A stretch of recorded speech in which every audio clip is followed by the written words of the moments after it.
coming out, and you got to read the story if you haven't. It's unbelievable. It's led to mileage after mileage. What was really cool is one of our columnists at The Athletic, Scott Burnside, who does a great podcast as well with Pierre LeBrun. Scott worked for the Dallas Stars last year, so he was really able to dig to almost put context into how this has been brewing for a year, which nobody was able to do, but he was on the inside, so that was cool. And then today, reading about Sean Shapiro and basically saying that Jim Nill feels like the media is not tough enough on the team, and if they were, that they would be tougher to play. I mean, it's a crazy, crazy situation.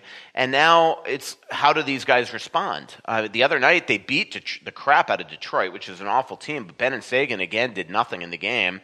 It put Jim Montgomery in a tough position because the coach of the team, Jim Nill's basically saying that these guys have no accountability. Not Jim Nill, Jim Lights said that these guys have no accountability, that they're doing stuff that would get his son or daughter benched in his little hockey games, and they're treated differently than the bubble guys on the team, which puts the coach in a position. Then he basically says at the end of the Athletic story that they're going to run a good GM out of here who's trying to make the team better. They don't make the playoffs, so he essentially says Jim Nill's job is on the line. I mean, it is this is stuff that I would give anything for. I get the complete opposite. I get text messages like, "Boy, you've been a little tough on us lately." I'm like, "Well, you've lost 10 of 13." Yeah. But but it is funny. It's it's different markets, right? And so what a mess. And now, to me, this is going to backfire, right? I mean, Ben and Sagan can't be treated like this inside, publicly, by Jim Lights of all people. And then the other thing is that now if you're another team's star or another team's free agent, are you going to want to go? Agents, a player said this to me in a text message the other day. Players and agents have long memories. And in 2 years, if I want to go to Dallas and St. Louis are two teams coming after me, I don't care if the money's not equivalent. I'm choosing St. Louis. This is what an example he gave to me. And that is true. I mean, agents are going to remember this. Do you think Ben and Sagan's agents, who are powerhouse agents, aren't pissed off right now? So I think in the long run, this was not the brightest move. No, that's the thing. You and I are, And trust me, as a beat writer, I love it. I was a beat writer for a long time, and I loved it. I remember getting Herschel's agent on the phone ripping the Vikings, because he didn't think they were using them properly. And that was you kill for stuff like that because it's actual people being honest and blunt. But if I was working for the organization, this is the last thing I'd want. Yeah. I remember, coincidentally, in Dallas, Wild were in Colorado the night before. They lost 1-0. They had 17 shots on goal. A desperate hockey team. Doug Riseborough might have even been his final year. And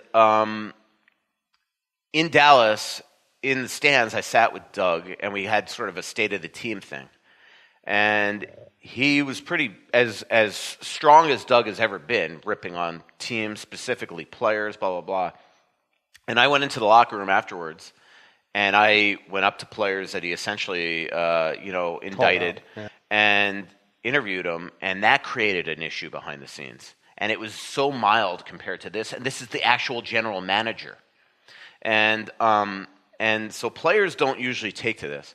And the other thing I'll say is, it's funny, we made the big story when the Ottawa Senators were caught in the Phoenix Uber and were ripping on coaches and how, wow, this stuff is really said. And my point to you on the podcast was, do you think that behind the scenes, Mark Crawford and Guy Boucher and whatever the assistant coach's name is that they were really going after, don't say the same thing about them? And that's the thing here is that do you think that behind the scenes that players aren't sitting there and ripping on ownership and management all the time? You think, I hate to say it like this, but do you think, these guys are human beings. Do you think that deep down when these guys all get together on the Minnesota Wild that I won't name players' names because I don't want to put words in their mouth, but do you think they're all like, do you believe we haven't made a trade yet? Yeah. Do you believe that, this wasn't done or we didn't go after this guy? Well, you don't have to say it, but I'll say it, and not knowing them as well as you, anywhere near as well as you, but knowing people who know them, knowing people around the Metro and all that stuff. I guarantee you, Parise and Suter are constantly saying, geez, bleep, bleep, bleep. Why can't they upgrade this position? Why can't they upgrade this position? I'm whatever age.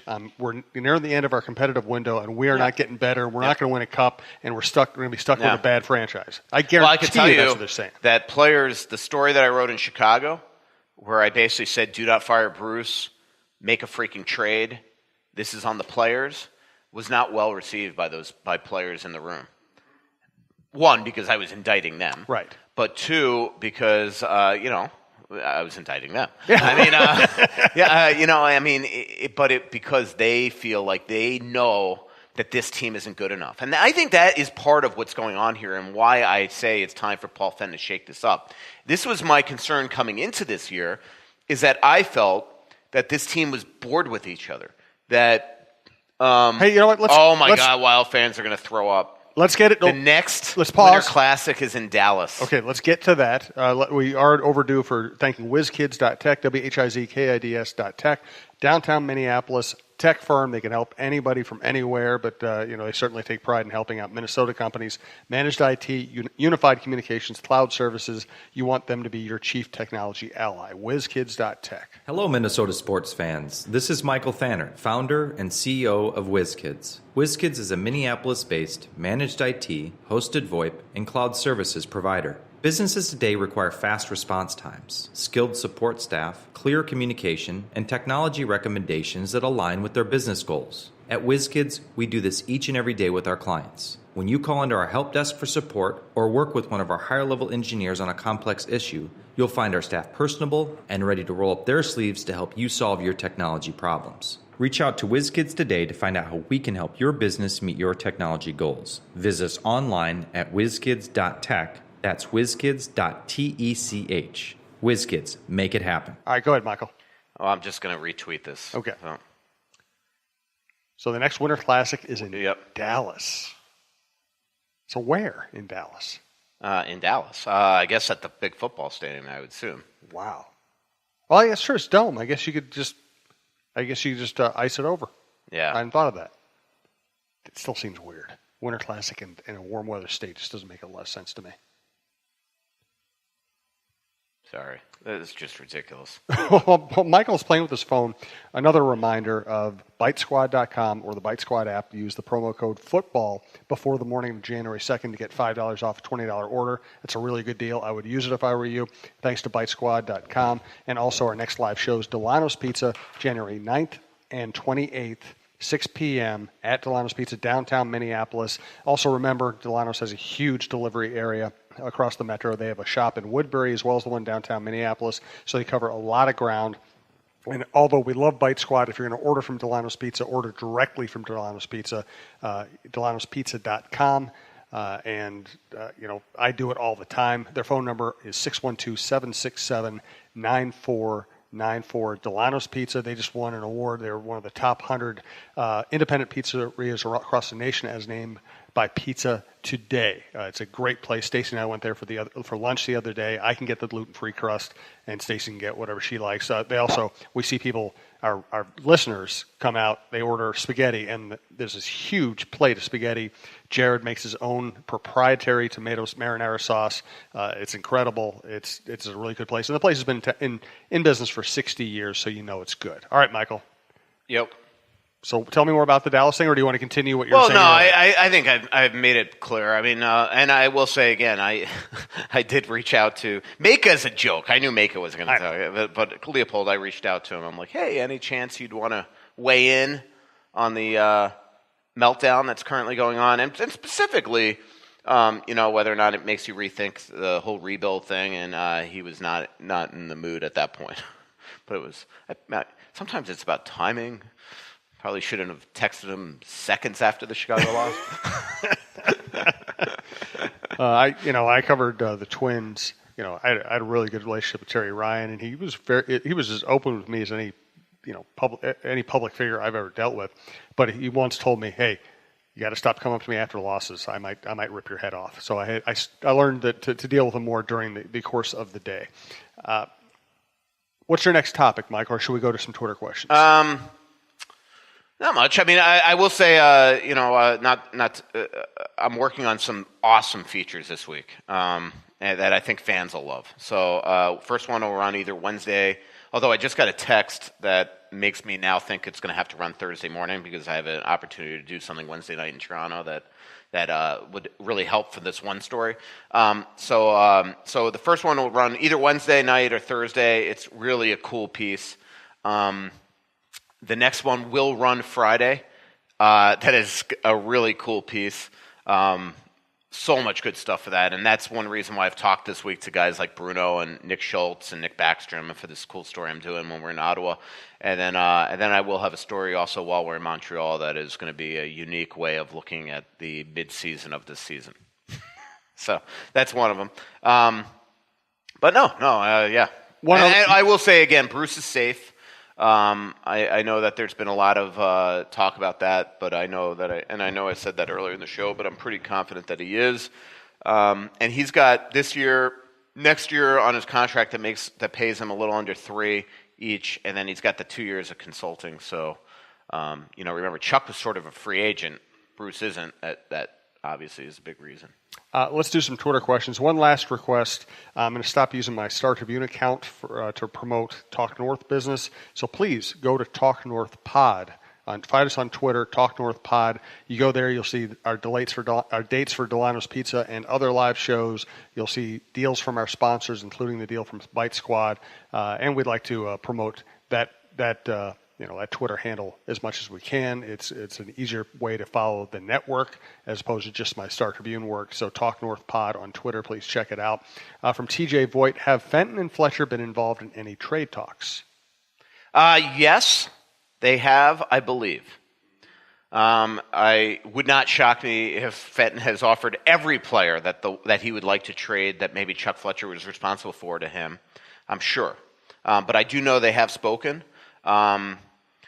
I think Eriksson Ek is somebody they've talked about. I do think Coyle and Niederreiter is somebody they've talked about. I don't know if Dubnyk's somebody they've talked about. I don't think the Wild are interested in trading Dubnyk because they need a goalie.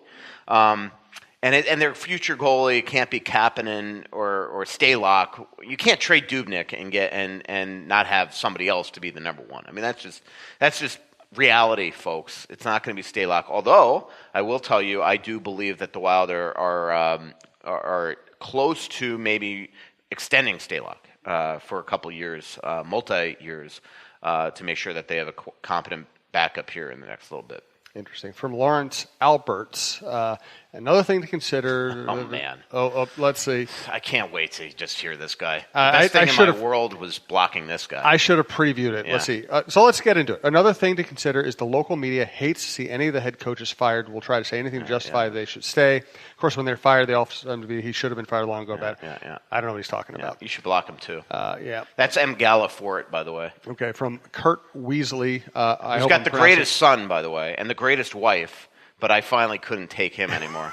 Well, that was silly. And yet, when he comes up to you at the state fair, he's as nice as can be, and he's actually like a very decent human being. But the cynicism and the sarcasm and the absolute disrespect that he completely shows all the time to every local media person in town, including somebody that like me who he used to read on an everyday basis, is just disgusting. There we go. Boom. From let's see. God, it's been. I mean, honestly, like I haven't. I've probably blocked him like 3 months ago. It's been like the most tranquil 3 months. I'm shocked I haven't blocked him yet. Yeah. Of course, maybe I will now. From longtime caller, first time listener, if Michael was the GM and was going to do a fire sale in the Wild, how would he do it? I don't think you can do a fire sale, but I will tell you, I do think I'm going to work on a story this month about just, you don't have to do a full rebuild to rebuild, so to speak. And you can't do a full rebuild on this. I mean, you just can't. I mean, you can't do a rebuild when you can't trade your highest paid players, right? So, what sucks about this whole thing is that it could probably spell, if the Wild fall out of this next couple months, but Lawrence, continue to listen to the podcast and frequent our sponsors. It's going to probably spell the end of Eric Stahl if the Wild fall out of it here. So that stinks. But Fenton probably did the smart thing and what the Wild should have done with Koivu. But I got to think if the Wild got through last season and didn't extend Koivu, that they would have done it anyway because Koivu actually had a decent year, especially defensively. So they probably would have extended him, but maybe not though. If actually maybe not. I mean, if you think about it in hindsight, Chuck would have been fired still. So would Fenton have done